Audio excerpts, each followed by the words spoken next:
हमारे हाथ में इख्तियार ही नहीं है। इन्हें भी सोचना चाहिए। एक रियासत है जहाँ पे हमें अब उस हद तक गिराया गया है कि यहाँ के भीख मांगनी पड़ती है। यूनियन बजट के साथ साथ जम्मू कश्मीर का भी बजट डिस्कस किया जा रहा है, टेबल किया गया है।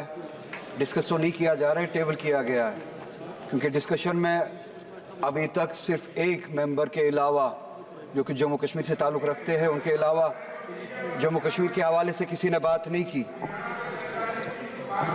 चेयरमैन साहब, आपके ज़रिए मैं ये बात बताना चाहता हूँ यहाँ पे इस ऐवान को कि ये बजट का यहाँ पे होना, जम्मू कश्मीर का बजट पार्लियामेंट में प्रेजेंट करना, पार्लियामेंट के ज़रिए बनाया जाना, यूनियन गवर्नमेंट के ज़रिए बनाया जाना, ये एक सोवरेन बिट्रेयल है, धोखा है जम्मू कश्मीर के लोगों के साथ। ये डेमोक्रेसी के साथ एक बहुत बड़ा मजाक है जो जम्मू कश्मीर के लोगों के साथ किया जा रहा है। डेमोक्रेसी में इस तरह के फैसले लोग खुद लेते हैं, अपने ज़रिए लेते हैं, अपने लिए लेते हैं, जिसे कहते हैं democracy, by the people, for the people, of the people. मगर आप देखें जम्मू कश्मीर का बजट जम्मू कश्मीर के लोग नहीं बनाते, जम्मू कश्मीर की स्टेट नहीं बनाती है। आज 70 साल के बाद जम्मू कश्मीर के लोगों के साथ इतना बड़ा धोखा किया गया और उस रियासत को इस हद तक गिराया गया कि उससे उसका बजट, उसके फैसले करने का हक भी छीना गया। उन वादों के प्रिंसिपल्स के बरक्स, जिन प्रिंसिपल्स के बुनियाद पे हमने इस यूनियन के साथ एक्सेशन किया था कि हम अपने फैसले खुद लेंगे, ये स्टेट, जम्मू कश्मीर की स्टेट अपने फैसले खुद लेंगे, अपना रास्ता खुद बनाएगी, और वो इख्तियार और वो पावर इस यूनियन के कॉन्स्टिट्यूशन ने हमें दिया था। आज आप देखिए, हमें न सिर्फ अपने फैसले लेने का इख्तियार नहीं है, न सिर्फ अपने बारे में फैसले और रास्ते बनाने का इख्तियार नहीं है, बल्कि हम पे फैसले थोपे जाते हैं। बजट यहाँ पे बनाया जाता है। आज आप मुझे बताइए, हर एक रियासत का, हर एक स्टेट का बाशिंदा यहाँ पे बैठा हुआ है। किस स्टेट में ऐसा होता है कि उस स्टेट का बजट वो स्टेट खुद ना बनाए, उन पे वो थोपा जाए, वो फैसले उन पे थोपे जाए। हमसे हमारा हक छीना गया, हमसे हम हर तरह के वो डेमोक्रेटिक राइट्स जो उस स्टेट के बनते थे 2019 में आपने छीने। 370 एक कड़ी थी जिसके ज़रिए हम इस मुल्क से जुड़े थे, और उस आइन के उस आर्टिकल के ज़रिए हमें वो हुकूक दिए जाते थे, हमें हमारे सब्जेक्ट्स पे लेजिस्लेट करने का हक दिया जाता था। हमसे पूछे बगैर 370 यहाँ पे छीना गया, हमसे पूछे बगैर हमारे खिलाफ फैसले लिए गए, हमसे पूछे बगैर हमारा स्टेटस, हमारा डेमोक्रेटिक राइट हमसे छीना गया। नतीजा ये है कि आप आज कहते हैं कि जम्मू कश्मीर यूनियन टेरिटरी है, जिसे मैं आज भी कबूल नहीं करता हूँ। एक ऐसी रियासत जिसके पास अपनी लेजिस्लेटिव पावर थी, कॉन्स्टिट्यूशनल पावर थी, आज उनके पास कुछ नहीं है। नतीजा ये निकला कि बजट यहाँ पे बनाया जाता है और उस बजट में मजाक किया जाता है जम्मू कश्मीर के लोगों के साथ। एम्प्लॉयमेंट के हवाले से आप देखिए, जम्मू कश्मीर की रियासत 2019 के बाद आज पहली बार 70 सालों में पहली बार अनएम्प्लॉयमेंट मुल्क में सबसे ज़्यादा है जम्मू कश्मीर है। इनके अपने आदाद शुमार पहले नंबर पे या दूसरे नंबर पे आज पहली बार, चूँकि हमसे हमारे इख्तियारात छीने गए, डिसीजंस हम नहीं लेते, आपका वाइस रॉय वहाँ पे डिसीजन लेता है, जिसे आप LG कहते हैं। नतीजा ये निकला, अनएम्प्लॉयमेंट सबसे ज़्यादा है। अनएम्प्लॉयमेंट इतनी ज़्यादा है कि अब अगर लोग वहाँ पे अप्लाई करना भी चाहते हैं, आपके पास उतने रिसोर्सेज नहीं है, जगह नहीं है जिनके ज़रिए आप वो जो ज़रूरत है वो पूरा कर सके, वो एम्प्लॉयमेंट दे सके।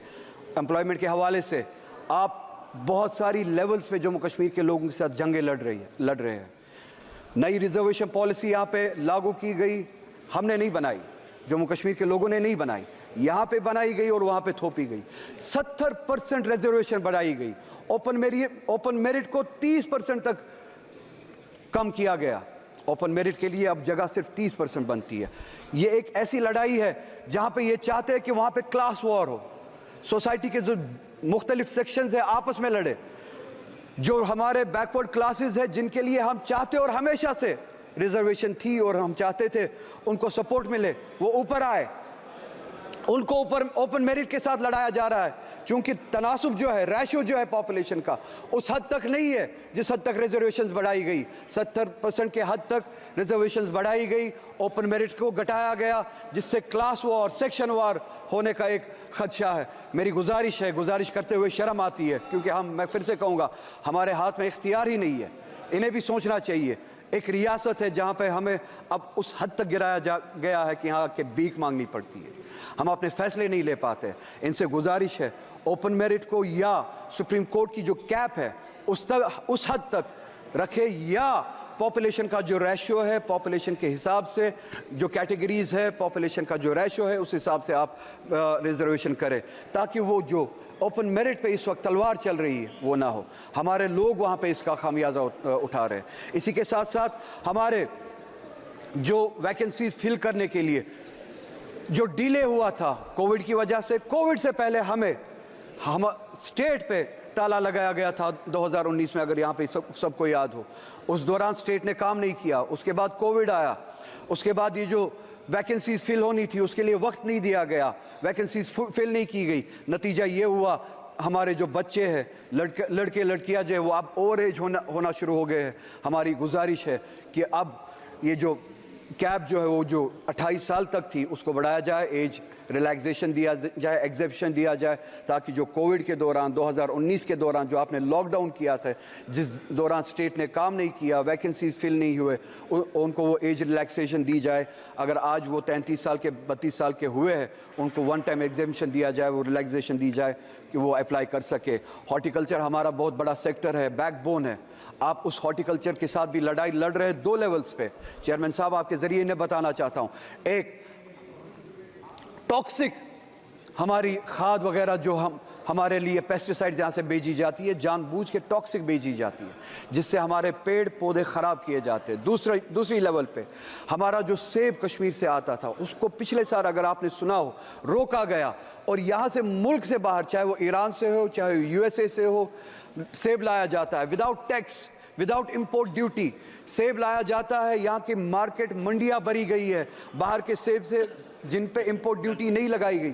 कश्मीर से आने वाला सेब उसको रोका जाता है, कश्मीर की हॉर्टिकल्चर को टॉक्सिक पेस्टिसाइड से ख़राब किया जाता है।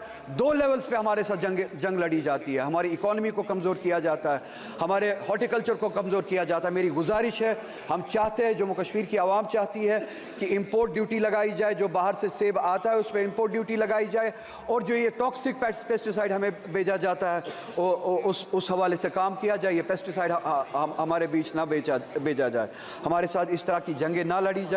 हमें जी हाँ, मैं वो बात भी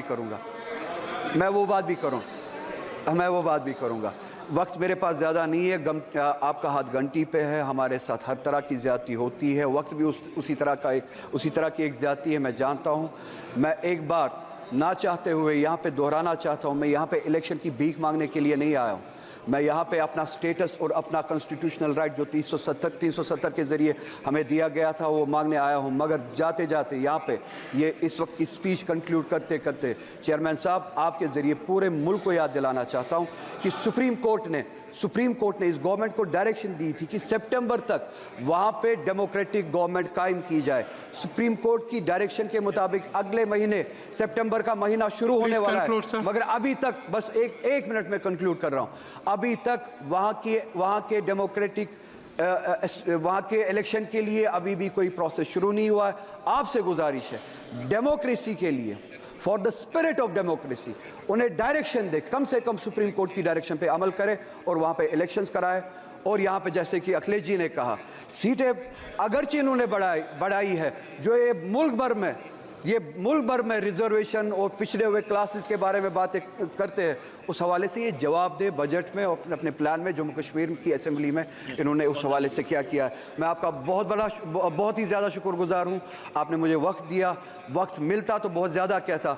इन सभी से गुजारिश है कि ये जो हमने बातें की हैं इन पर गौर करें और हमारी तरफ से भी बात करें, इनका अटेंशन फोकस जम्मू कश्मीर की तरफ ले, हमारे मसले हल कराए। बहुत बहुत शुक्रिया।